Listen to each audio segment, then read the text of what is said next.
I'm gonna put that on the mic so you can.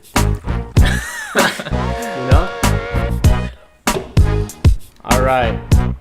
5, 4, 3, 2, 1. Boom.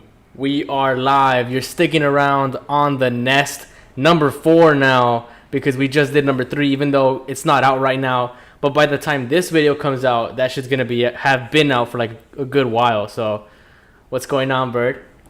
What's going on, people? We back. Let me just fix my hat. What's going on, man? What you been up to? Chilling, man. Just thinking about politics, you know? Running through my veins. In other news, I just got fired today. Fired? Yeah, man, I got fired. You've been working there for a while, though. How'd you get fired? Well, For what reason, like, you know? The thing is that, and, you know, this is tied to economy, too. When there's a low supply of labor, there's going to be low demand of... No. Fuck, I had this shit in my head. Hold on. It's the other way. Yeah, you got it. Yeah. When there is less demand for labor, there's going to be less labor. So... The supply of labor is higher than the demand. Exactly. So of course, there's gonna be people that have to get laid off. Yeah. And the thing is that the employer can't pay the wages. You know what I mean? Yeah. So he has to let people go. And this ties back to. Let me just take a sip of this shit. By the way, we are sponsored by Monster Energy Drink today. Shout out. They're gonna have this whole video taken down. Watch. Thank you. Oh yeah, thank you to Monster Energy Drink. Red Bull canceled their deal with us just recently, so I had a great time with Red Bull, but they definitely motherfucker. So yeah, I was talking about this in I think podcast number 2, raising the minimum wage. When you raise the minimum wage, people are gonna get fired because local business owners or employers they have to, in order to salvage the revenue, they have to let go of people that are in the entry-level positions. Yeah, man. And we're speaking in the context of warehouse labor, you know? Yeah. A field that doesn't require much skill or much education, you know? So when it comes to situations like this, economic pressures, they're going to choose to keep the people that have been working there, you know? Yeah. And for the young kids who just got in there, you know, they find it easy to just let us go. Exactly. Yeah, for the people that have been working there, they're going to keep their jobs as long as they don't fucking, you know, fuck a raccoon or whatever the fuck. Whatever's not allowed on the fucking, in the warehouse. How'd you like it, though? Did you like working there? The thing is that me and you, we've worked at a warehouse before, you know? So, yeah. I mean, it's pretty much the same. It's the same thing. I mean, if there's a container in the warehouse, parked outside the warehouse, stationed at the warehouse, our basic job is to just unload boxes from these containers. It's the it's the most basic job you could have. Yeah. You know, Dr. Jordan Peterson, he actually talked about this. He rated jobs and careers on a scale, and he rated warehousemen as basically the lowest job you can have in the United States. Yeah, man. And I could see why. Like, I mean, yeah, we went to an employment agency. Exactly. And the people that we work with are most of the time ex-felons, you know, or they're undocumented workers. So for us to be there amongst them, it's like crazy, you know? It's just a shock. Like, especially for me, I felt a shock. I had never been around those type of people, you know? Yeah. But overall... Well, we can't say that everyone's bad either because, I mean... the thing I liked most about this warehouse, as opposed to the one we worked at in the first time we worked together, was that the people there were actually pretty cool, you know? Shout out to Sergio, that's subscribed to this channel right now, that's gonna watch this in the future. Shout out to Sergio. Shout out to Jesus, you know? All the fucking people that subscribed to my channel right before I was... Shout out to Sid. He's now behind bars. Nah, he's out there, man. He's out there swimming. All right, so no, but yeah, working at a warehouse is pretty. It's interesting. It gives you a lot of context. It gives you experience of what the real world is and what kind of job you could be expected to have if you don't go to college. It's a real eye opener, man. Yeah. You know? Like after my first year of college, I was really contemplating whether or not to drop out. And, during that summer break, I told myself, let's not talk about this as if it's just you, because we were both going through this whole shit, and we decided we decided to get. Well, tell the story if you want. Yeah, man. Well, me and the Jaybird, man, we were really not liking the whole college experience our first year. We talked about this before in the previous podcast. Yeah, we were having trouble in our first year of college. Yeah, we were fucking up with our classes and shit, and just overall fucking up. You know, we weren't on a set path towards success. We were trying to find ourselves, basically. Yeah. So summer came. We were happy that we were done with school. We're like, fuck it, you know, let's go find work. Let's go make some money, because that's what was in our minds. You know, let's go make money. And another friend of mine had recommended me to go to an agency, and he said that in agencies you sign up that day, and that same day you're hired. You know, and that it's actually pretty interesting, because a lot of people ask you, how'd you get here, like what agency, when you work at a warehouse, they ask you, oh, what agency are you from, or how'd you find out about the warehoust job. That's kind of what sets your reputation, you know. Yeah. What agency did you come from? You know, if you had a bad background, it's like, oh, I just got out of jail, you know, this is the only job I could find, or, you know, let's say, for example, or someone's like very, very old and they can't necessarily do or have a job where it requires, you know, a younger physique, you know. Yeah. So they could just find, I mean, people that need a job are gonna find it at warehouses. Exactly, man. And warehouse work, it's like, it's never permanent, like for people who are just looking for a quick job, you know. For those who basically set their lives working there, then it's tough, because they lay you off and you got to go somewhere else, and it's just crazy, you know. It's a fucked up experience overall. Like it feels like they use you, and after they're done using you, they let you go, and then you're off to find another warehouse, you know. My Chicano studies professor, he gave this a name. It was called flexible labor, and it makes sense when you hear the word flexible labor, or the phrase flexible labor. It makes sense when you have this experience, you know. Yeah. Because it really does feel like they could just take advantage of you and then leave you whenever they want, you know. Yeah, but luckily, at the last warehouse that I worked during this past summer, I was pretty cool with the manager and shit. Definitely, man. I had a good experience at this warehouse, man. All the people there were pretty cool. Everyone had a sense of camaraderie. The warehouse owner, Jimmy, man, he wasn't a bad guy, you know, but he had to let go of workers because it was like that. Like I said, there wasn't a lot of work, and you know, people just had to be let go. Yeah, man. Like regarding the whole situation of working and going to school, like the manager there, he asked me, he's like, oh, are you down to work here part-time while you're going to school? I was like, yeah, fuck it. So just the fact that I was able to create that relationship with this guy, you know, that I didn't even know, was just cool. And then it kind of did open up some doors for me, but it's not like I want to work there my whole life, you know. It's just in between, you know. Yeah, man. Like the thing about when you go to an employment agency, the thing is, if you go to an employment agency, they're more than likely gonna give you a warehouse job, right? That's the position. They ask you for the what position you want to work, you know. Can you drive a forklift? Either way, you're gonna be in a warehouse. It just depends whether you're gonna walk in as just a regular worker, or if you're gonna walk in as a forklift man, or if you're gonna work in the office. But either way, you're gonna work at a warehouse. The thing was that before going to an agency, I thought that the spectrum of work was diversified, you know. I was like, oh, I wonder where they're gonna send me. I didn't know that all avenues led to warehouse, you know. So that's kind of like disappointing, kind of, because like when you get bored of doing the warehouse work, you hope that the agency will hook you up with something better. Exactly. But they're just gonna send you to a different warehouse, and it's just a cycle, man. But the warehouse job, they give it to you the day of. So you go to the employment agency, and because there's so many warehouses, they give you the job that day. They ask you, can you work today? Like, do you have anything planned, basically? Like, are you gonna go see your girlfriend, or are you gonna go do this and that, or whatever? And if not, we could give you the job today.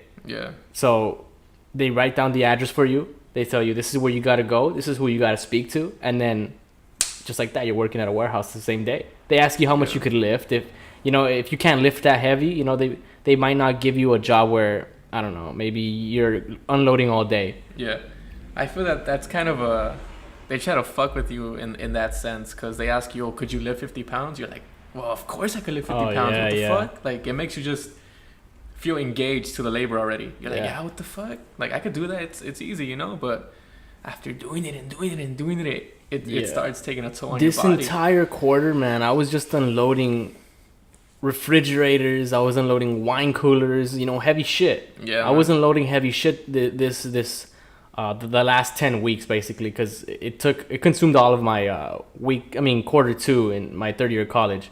And I was just unloading heavy shit, you know? Yeah, it's man. just it's hard labor, and they pay you bare minimum, you know? Yeah, man. I actually worked a 19-hour shift this summer. Fuck. And this happened on a Tuesday, and on Wednesday I worked another 10 hours, and then that following Thursday I worked another 15.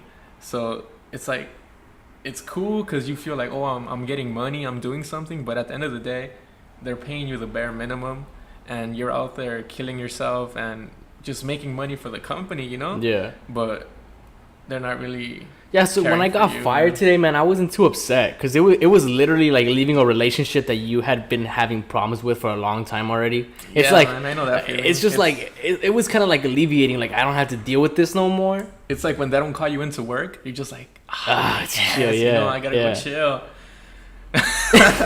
Like, you know, you didn't like working there, you know, either way, so it's like you don't really completely lose everything. I mean, if I was a CEO of Apple, and they're like, you know what, the board has decided we're gonna have to let you go, it's better for the corporation to function without you. Yeah. I'd be like, what the fuck? This is my company. Yeah, I raised this shit.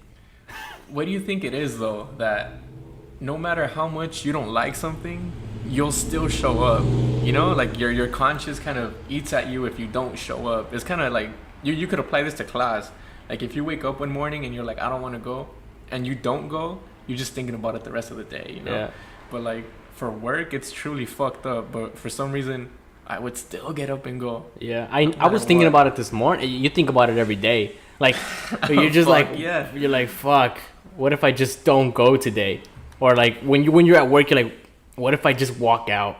You can. Yeah, you can just walk out.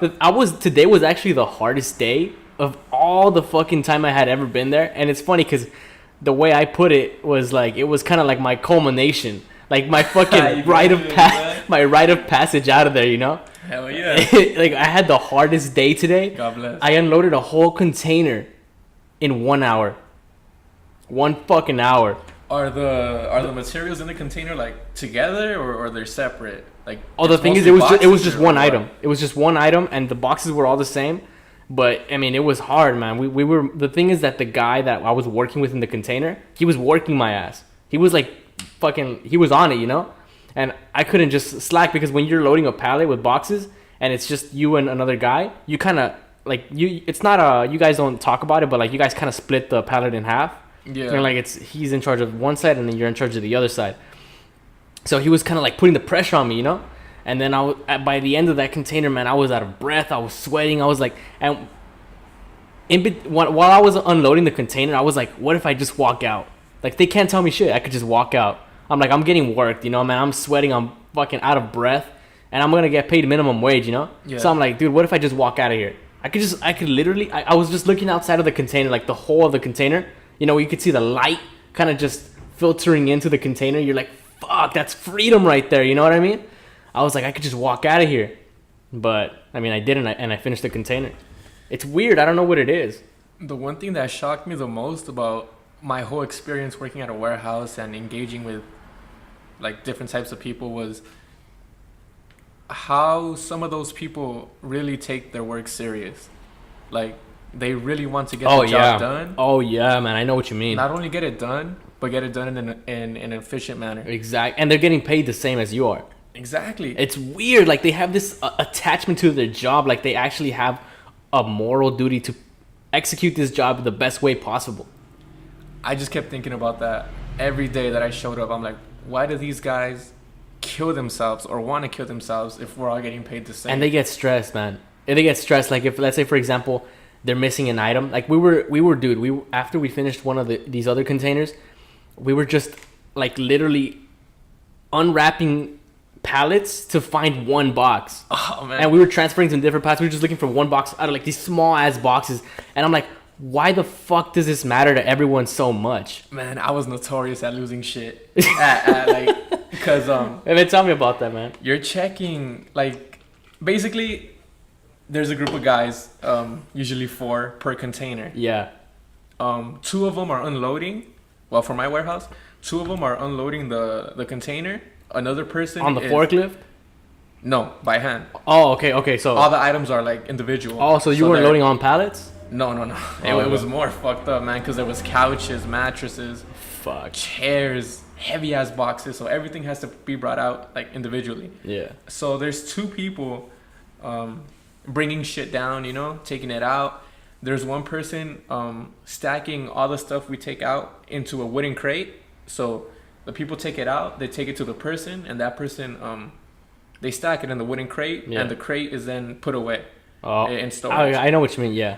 So what I would do was I'd fuck with them, and I'd be like, they told me that I need to be the checker, that I'm in charge of this group, and I'm gonna do all the checking, But nobody told me shit. I just gave myself that position because I don't want to be lifting and shit. So every item is labeled.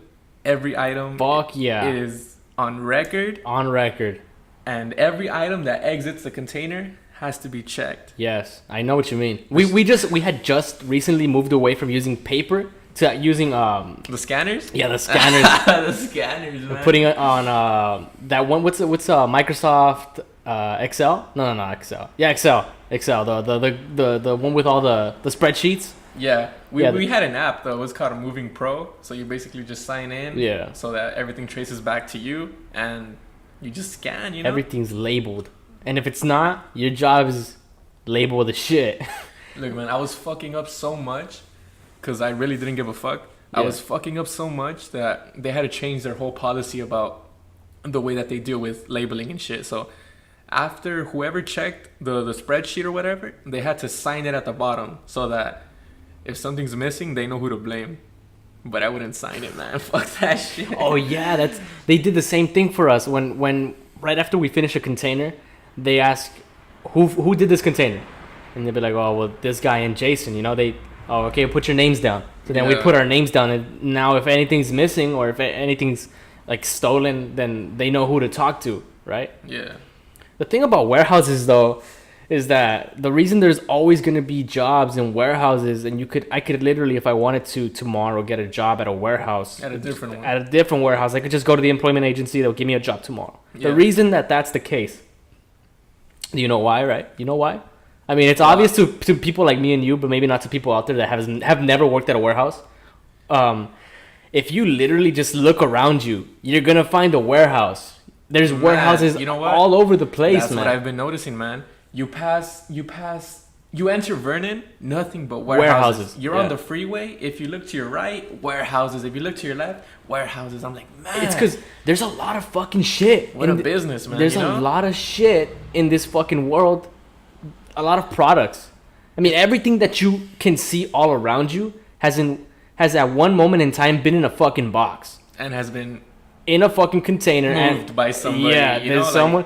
Everything that you own, anything that you buy, this fucking cup right here, the monster that I'm drinking, the microphones, everything, the TVs, everything around us has been in a warehouse at one point in time. Exactly. That's why when you're driving down the freeway, you're always going to see large containers. I mean, you've seen the evergreen containers on the freeway, all those containers. There's always containers on the freeway because there's always a warehouse. There's a lot of fucking warehouses for them to go to. Yeah, man. That's why they say being a trucker is a good job. It's not as bad as it sounds because you're always gonna have a job and they pay pretty well. Yeah, man. But the thing about that is that the people that I worked with, that was basically their dream. Their dream. They're like, I'm working here right now, but my dream or my goal, not dream, my goal is to become a truck driver. Like, I've heard that too. They want to be the truck driver. They're tired of doing all the labor. They want to be the truck driver. It seems easier, but I don't feel it is, man. I feel it's more fucked up than being at the warehouse. Because at the end of the day, if the warehouse you're able to go home. You know, you're able to chill. Yeah. Do whatever the fuck you want. Truck drivers, they become connected to the truck. Like, they become part of the machine. They're basically on the road for 12 hours driving in the truck. When it comes time for them to sleep, they're still in the truck. Fucking truck. Yeah. I've never thought about it like that, actually. It's pretty fucking boring, man. And the fact that, like, who was it? Who's the guy that's running for president that was on the Joe Rogan podcast? Andrew Yang. He mentioned that there's a deficit in truck driver employment. Seriously? That there's not enough truck drivers. There's so many warehouses, just as much manual labor that warehouses need. They also need the truckers, you know? There's not enough truckers to fulfill all the shit that needs to be moved around, man.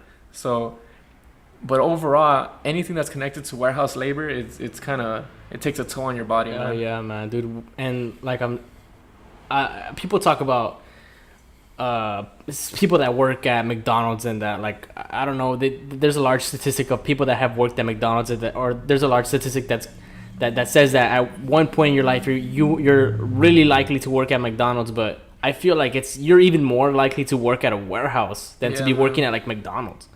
McDonald's requires more shit, you know. You need to get an interview, file some sort of resume. Warehouse, you go, you sign up, you're boom. out. Yeah, exactly, man. You mean, and it's the worst job for the pay, I think, in my opinion. Like, you're doing the hardest kind of fucking labor for the very bare minimum. Like, you're just unloading heavy shit all day. You know, you have to take shit from people, and at the end of the day, you're just getting paid like literally $11 an hour after taxes. Yeah, that's the most fucked up part, because while we would be unloading the fucking containers, you know, the manager's just in the fucking office, AC. Oh, yeah. I was working during the summer, man. Those fucking containers were hot. I was pouring, man. I was sweating so much. And, you know, we're working. We're doing our shit. He comes around. He's like, why the fuck you fools... I can't believe you fools aren't done. You know, he'll start shitting on us. I'm like, what the fuck you mean? Or man? like the first warehouse we would work out, the fucking boss was always on our ass, checking us if we're doing our job. And like, he literally worked us to the point where he'd have to pull us out to get water. Oh yeah. Because he wouldn't tell us stop or anything like that. He'd be like, he'd see someone who's dehydrated, someone who's overworked. He'd be like, hey, you over here, come get some water. I don't want you to pass out. Water, man. I want you to pass out in my fucking warehouse and sue me. You know, it's fucked up. And that's why democratic socialism right now is really popular, because Bernie Sanders is promising worker co-ops. And I've talked about that. Have you heard about it?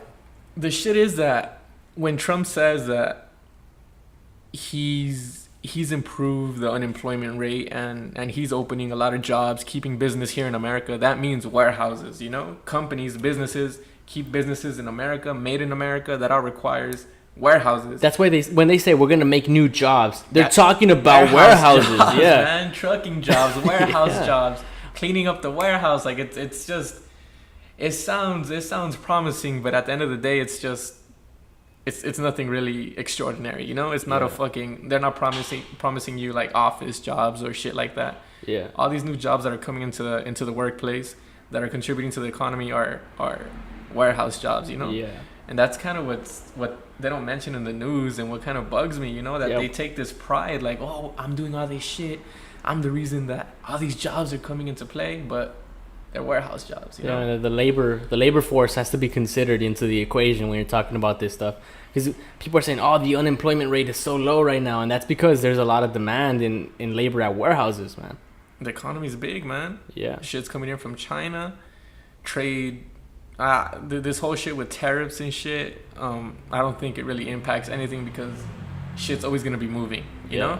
Shit's always gonna be coming in. We're exporting, importing. It's just an everyday shit. And like I said, this is why the concept of worker co-ops has become so popular. And have you heard of worker co-ops?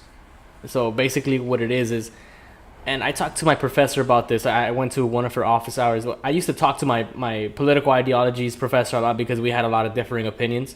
She was ideologies? Yeah, she was a hard Marxist. Like, she believed in Marxism. She praised Karl Marx. Before we move on, why is that? Why is it that professors usually take a leftist stance towards politics? Like, I also have a professor who says, I fucking hate Donald Trump. Like, I'm not afraid to say it in front of my students. If you don't agree with me, like you're more than free to come up and deliberate. Guys, you have to remember that Donald Trump's from fucking Long Island, New York. Those are motherfuckers out there, man. They say whatever the fuck is on their mind. It's different in the East Coast, It's fucking different out there. It's cold. It's fucking cold. The way they speak to each other is fucking cold. Fuck. So, what were you saying? Yeah, man. I don't understand. Like, the more educated I got in politics, the more I started to side with a more Republican, I guess, ideology. Because to me, it just seems the most logical. By the way, a lot of people are going to hate on you for saying that right now. By Republican, I just mean It's because people think Republican, they automatically assume racist, bigotry. They attach this fucking negative connotation to the word Republican. They think, oh, right winger. You think, oh, you're a racist. You believe in all this shit. You believe in slavery in the 21st century, and that's not necessarily what it means. Expanding on that point, conservative does not associate with those terms of racism. When you hear conservative, you get reminded of like slavery, like conservative, like things holding values that stay true to the past, like and the thing is that conservative doesn't necessarily just mean that. It also means being conservative. Like, let's say for example you take a conservative approach with your wealth and well-being. You're gonna be more secure about your well-being and your wealth, so you're not gonna necessarily put your money in someone else's pockets, whereas you're just going to keep it for yourself and invest in yourself and in your future and in your family. That's kind of a conservative way of looking at your wealth. Whereas the left view of wealth is, well, if you have a lot of money, give it to people that need it, Yeah. But people that are on the that are conservative with their wealth, it's like, well, let's say I'm gonna give you an example, because I took like a right-wing approach when I was just buying food the other day, right? I went to Hibachi-san at the hub at my school. And at the end, when you're finishing purchasing your item, they ask you, would you like to donate the rest of your change to like a charity or whatever? And I used to always say, yeah, give it to them. But I started calculating all the money I'd lose every day, because I buy at the hub every day, And at the end of the week, I'd lose like $10, because I buy a lot of stuff at the hub, or I buy stuff at Scotty's. Like, let's say I want a Rockstar, I want like a granola bar or a protein bar. Hey man, $10 is a lot. $10 is a lot, and so I took that conservative approach. Like, well, first of all, if I'm not making that much money to begin with, why should I be giving it out to people that I need my own money? So why am I going to give it to someone else? Yeah, the thing is that I don't think anybody is fully conservative or fully liberal or fully Democrat. They just don't know. Republican. Like, for instance, the conservative perspective towards abortion is that they shouldn't be killing babies. Pro-life, you should. If you fuck up, if you consider it a fuck up that you get pregnant or something, like, just have the baby, give the baby a chance towards life. The leftist liberal approach says pro-choice. The mother has a choice to decide whether or not she aborts the baby. And did you hear that one thing Alex Jones was talking about? What? About the abortions. Oh man, that's some shit. Did you see the interview with the guy? They're gutting babies out there, man, and selling their organs. That's facts. And that's facts. That's facts. The fucking, you can look it up. A politician explicitly stated it. The governor of Virginia. Do you want to explain it, or you want me to explain it? Go ahead. So basically, when it's a late-term abortion, they call it late-term, but it's really after the baby's born. No. It's post-born. Yeah, after it's born. That's why they're like, is it even considered abortion? Yeah, is it even called abortion, or is it just called murder? Exactly. Because it's like the baby's born. Post-born abortion. What happens in these hospitals is a baby's born. In Virginia, this is going on in Virginia as we speak. A baby's born. The doctor then has a conversation with the mom, and according to Alex Jones, convinces her that there's something wrong with the baby, or even though there might not be, because there's no analysis done to really say that the baby's okay or not, because that costs money. Yeah, he went to the extent of saying that the people who you go to do the checkups, that they encourage, they'll diagnose your baby with something that he doesn't even have, to just put that worm in their mind that something's wrong with the baby. So when it comes time that, just get closer to the mic a little bit, when it comes time that the baby's delivered, the parent already has this conception that, they had informed me that the baby was it suffered from an illness or a deformity or a disease or whatever, and that the chance of living was low. Yeah. So when it comes time that she delivers the baby, the mother delivers the baby, the doctor, well, you could continue because you were explaining it pretty well. So after the baby's born, they have a conversation with the mother, like we just said, and they try to convince her that, or they try to convince the mother that it's more beneficial to actually end the baby's life than to let it live a long life, right? And so after the baby's born, they basically execute the baby and seize its life. What Alex Jones was saying, though, was that instead of killing the baby on the spot, they tell the mother that the baby's dead, that they took it to the back to clean it or whatever, and that the baby died out of nowhere. But what he was saying was that the baby's not dead, that they keep the baby alive for as long as they can until they're able to find somebody on the black market or on the organ market who wants to buy the baby. And they were saying that the baby sells for around $100,000, and that baby goes, and that money goes all to the doctors, and everyone else who was involved. I don't know the validity about this, but it sounds like convincing, Yeah, I mean, I saw the interview with the politician that was talking about it, and he said it, and it was really strange because Joe Rogan was like, how the fuck is the interviewer just gonna sit there and act like he didn't just say what the fuck he just said? Like, he basically just said what we stated, but on radio.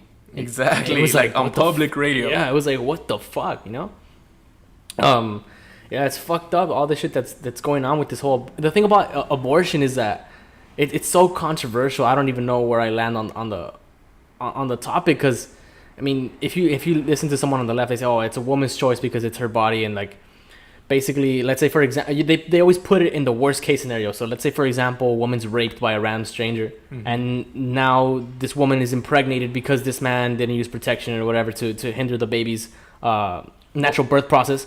And so then the woman is stuck with a stranger's baby that is a criminal, that's a rapist, that she probably doesn't even know because he got away with the crime. And so how is she going to explain this to her boyfriend, or if she has a boyfriend or a husband, she has no choice but to give birth to a rapist baby. And I mean, to people on the left, that doesn't sound fair. It doesn't sound fair that she's forced to give birth. That anecdote is just so like left oriented, man. Like, it's very specific. The things have to very specific. It has to fall right on the fucking... Like, a woman gets raped, unfortunately. She gets impregnated. And she doesn't want to have a stranger's baby. Especially because it's going to remind her of that traumatic experience. Oh, that's another one that they say, yeah. But, like you're saying, it's so specific. Like, it's just... You can't tell me that every girl who wants to have an abortion got raped. You know? And just applying such a broad anecdote, as I mentioned, to a very serious matter is, I don't see the efficiency, The reality is that a lot of women get impregnated when they don't want to take the responsibility of having a baby, The thing is that there are so many contraceptives out there, man. Birth control. I've said the same. Bees. Yeah. Like, if a girl has a kid in 2019, it's her choice, man. Yeah. It's really her choice. Yeah. If she switches up, like, it's too late, man. How are you gonna kill the baby? What's the sources that are out there to prevent having a baby. It's not like you can't access them. You could go to Planned Parenthood and get some condoms or Plan Bs or birth control. If you really don't want to have a baby and want to engage in sexual activity, you could easily take that avenue. Yeah. If you choose to not use those contraceptives and you get impregnated, it's like you knew what was going to happen. Yeah, Ben Shapiro was talking about one of the main factors of poverty rates is, I think he named 3, but I can only name 2 right now. He said that the main factors of poverty rates include being pregnant at an early age where you don't necessarily have a career, and also getting married too late in your life. So it's always better to get married before you have a child, because that way, something with your taxes, I'm not really sure how that whole thing works, but yeah, those are the 2 leading causes of poverty rates. And it makes sense because having a baby it's almost like a full-time job, you know? Yeah. And you got to spend a lot of money on that baby. You got to pay for formula, you got to pay for diapers, you got to pay for, well, everyone knows what you got to pay for a baby. Exactly, man. I was having this same conversation with my grandma the other day about how having a kid it takes up so much of your time. Once, like, someone's got to take it to school, someone's got to pick it up, someone's got to go to the parent teacher conference. Like, it's really an investment, you know. If you're not ready to have that investment, that's why the contraceptives are there. Yeah, exactly. But the thing is that people don't really plan that out, you know. Well, the people that do plan it out, I think, are just smarter people. People that don't plan this out and just go ahead and have a baby with, you know, their first boyfriend or whatever, is just, those people are just, I don't know if they're not thinking out of the box, or like, if it just, it takes IQ to understand that having a baby at a young age, especially when maybe you still haven't entered college, or maybe you're barely starting out college, is not necessarily the best choice, because you have your whole life ahead of you, you know, and you don't have the money to sustain a family yet. Yeah, man. And that's why there's all these arguments for the minimum wage, because people are literally living off the minimum wage, and they need that money so that they can provide food for their children. And for themselves. And for the rent and so forth, you know? Yeah. Last quarter, I read this book called Coming Apart, The State of White America. It's written by Charles Murray. And what he basically said was, in one of the chapters, was that those who go to college tend to have kids at a later age, tend to have less kids, and overall tend to benefit economically from these decisions, you know. Those who don't go to college tend to later in life have lower economic capital than those who do, and tend to have more kids overall. And it's like, I don't know if education plays a role in deciding or affecting whether or not you have kids, but it's something you really have to consider, you know. It's basically another life you're creating. Like, the way you raise the kid will influence that kid throughout his life. You fuck him up too much, or you traumatize him, it'll reflect, and when the kid grows up, you know. Yeah. And that's something you really have to consider, man. Yeah, man. I have a mutual friend that is currently a college student, has a baby, and has 2 jobs. Shouts out, man. But she's thinking about dropping out of school because she can't be going to school, take 2 jobs, and then have a baby, you know. So, like I said, it's not necessary. I wouldn't say, well, it is her fault, because, and she has to own up to that. It's her fault that she has to let go of college because she had a baby at a young age, you know. She's doing the best she can right now. Obviously, she has 2 jobs. I'm not saying that she's not working towards providing for her child, but like I'm saying, having a baby is a job in itself. Yeah. So, I mean, you can't be expected to even go to college and then have 2 jobs and then the baby, because, I mean, it's almost impossible. You know, you have to put a lot of attention. You have to give this baby a lot of attention, or else they grow up, like you said, fucked up. Yeah, man. In school, it requires a lot from you, you know? Yeah. And like, it was hard for me just to maintain 1 job and then go to school this quarter. Yeah, and like all the hardships that you experience in school make you want to consider dropping out. You know, that thought crosses your mind. Yeah. But I feel that having a kid kind of incentivizes you for that decision to come easier. You know, like, I have a kid, I gotta provide for the kid.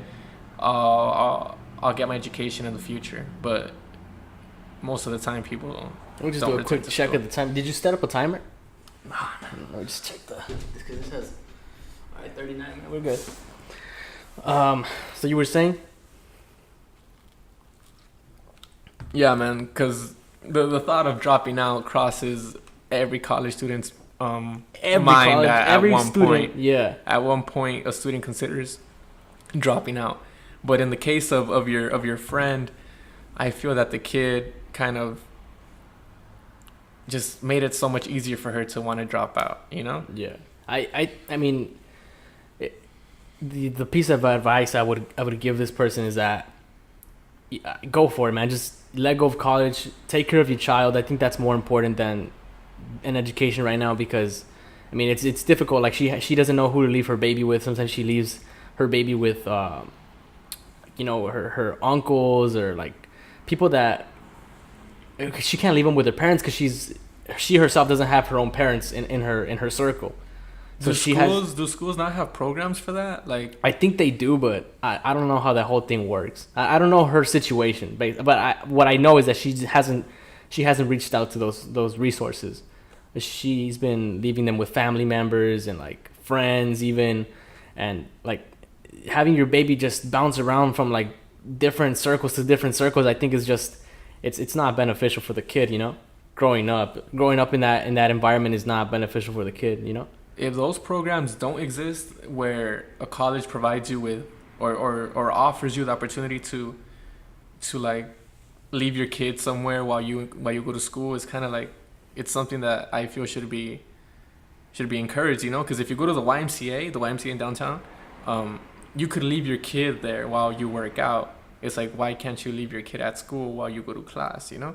Yeah. I feel it's something that colleges should consider to adopt in the future. I mean, I think they do have childcare centers. Yeah. But like I said, I don't know her situation, or maybe she doesn't feel comfortable taking advantage of those resources. But yeah, like I'm saying, having one job's bitch. Having 2 jobs and then having to study for a midterm, study for a final, you know, read certain amounts of pages of a book and do all that stuff. And on top of that, you have to make sure that your baby gets nutrients and gets attention and, you know, all the stuff that it needs to succeed itself.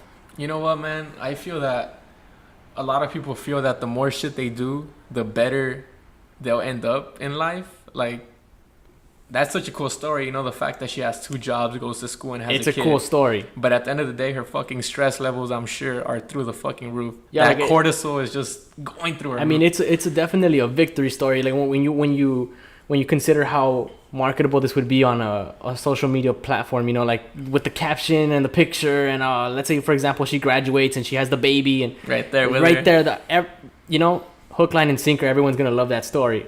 But at the end of the day, we're not in her shoes, so we don't know what kind of stress she's dealing with, you know. And if she has problems with her boyfriend, you know, so it's like you don't even understand the dynamic between her and her partner. So it's like all these things are not taken into account. So yeah, even though we want that story to come out where she succeeded and she has a career now and she has a baby and she took 2 jobs in college to make this whole thing happen, it's very unlikely because, like I said, her whole life situation, the dynamic she has with her partner, and all these stress, all these variables, you know. So you know what, man? But at the end of the day, positive energy. I hope she finds her way. She's able to manage everything in her life. Man. Hopefully, this person out there is doing well right now, man. Hopefully, they just got out of a hot shower. Yeah, man. They're fucking watching a movie or something. Fucking with her baby is already asleep. Uber Eats is on the way. The fucking yeah, whatever. They're chilling, man. Hopefully, you know. Nah, but elaborating on the whole shit about social media, that's something that really bothers me though. The fact that sometimes people just do something so that they're able to post it, like that's just the only reason I'm looking forward to graduating college is for the gram. That's crazy, man. The only reason I'm a fucking try to do this or try to do that is it's that picture that goes up at the end with the fucking with the robes. Nah, I'm probably not even gonna post shit. I'm probably just gonna put it on my story. It'll be deleted. Yeah, it's just it's just something that's always bothered me personally. The fact that people feel they could be so open on social media, and then when they receive backlash, they're like, "What the fuck?" You know? Yeah. It's like you kind of brought this upon yourself by exposing yourself. You know? Like I've never been the type of person to post a lot on social media. Yeah. Because of that, I don't want to have to like experience like just negative vibes or negative energy. Especially when you take a political stance. Yeah. When people take political stances on social media platforms, it could become very controversial very very fast. And if you don't have your facts straight, it could become humiliating for you. It's only controversial when you take a right approach to a situation. You know, if you go on the gram, if you go on the gram and post anything that sounds left or liberal, hey man, everybody's gonna comment. They're gonna clap for you. You know, I have a friend right now that's posting shit like white is the color of darkness. You know, white is evil. Like white people are evil. You know, and like it's this hard left approach. It's like a left fucking jab approach, a fucking hard right hook approach to the left. You know, and it's like white people are evil. White people are darkness. Historically speaking, they have caused inhumane actions. They've caused violent actions upon other people, and this is what I always say, I don't think that white people have to take and inherit this guilt upon themselves because someone in their fucking past owned a slave, or maybe, and it's not even all white people, because some white people immigrated later on throughout time. You know, like you had this new wave of immigrants in the 18th century that came from Ireland, that came from Italy, that came from all these other places in Europe that had nothing to do with slavery, and those people still have to suffer from the past of the people that were here, the first colonizers, you know, that had slaves. Do you feel that people should just leave that in the past, or that they have the right to bring it up? That's a good question, because the thing I always say is that every civilization at one point in time was, in one shape or one way or another, an oppressor. If you look at the history of the Aztecs, they basically pillaged and raped and took over different smaller tribes around their area. The Aztecs were an oppressive group in the past. But the thing is that people would say, like, oh, it was amongst their people, you know, survival of the fittest.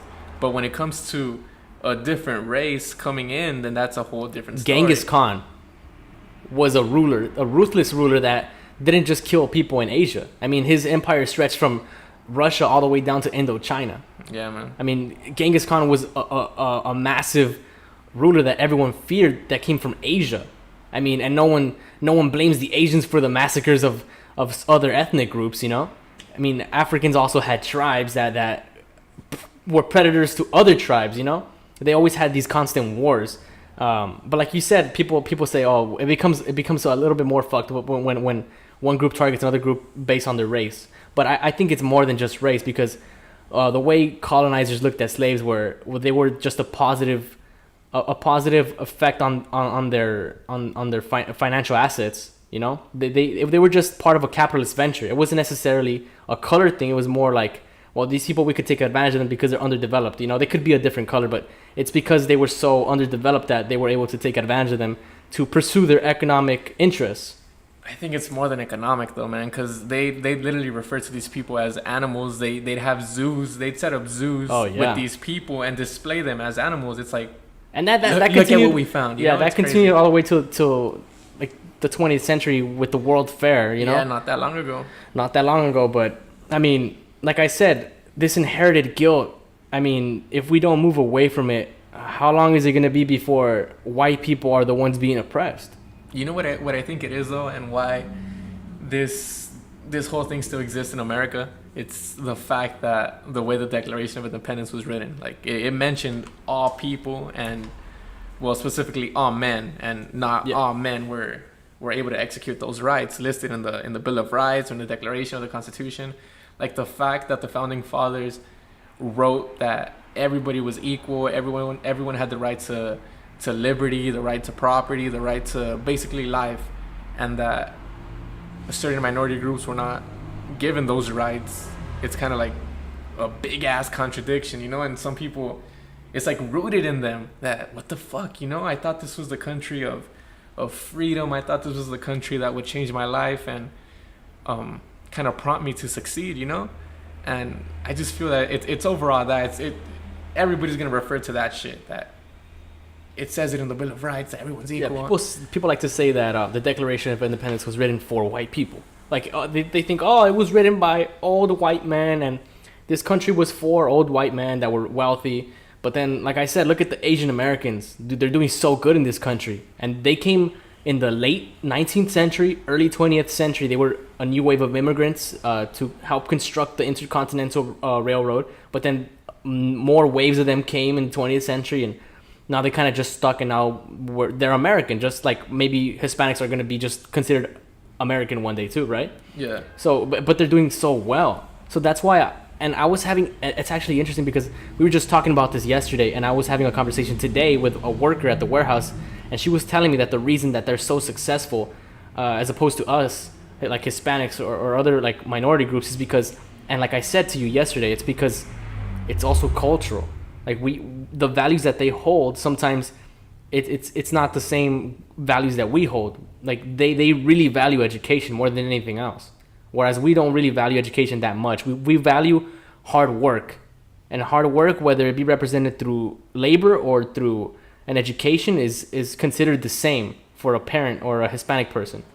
You know what it is, and that I read the Bhagavad Gita. It's basically like the I actually have a copy of the Bhagavad Gita. I just got the Indian. I can't say Bible, but it's just Very influential text.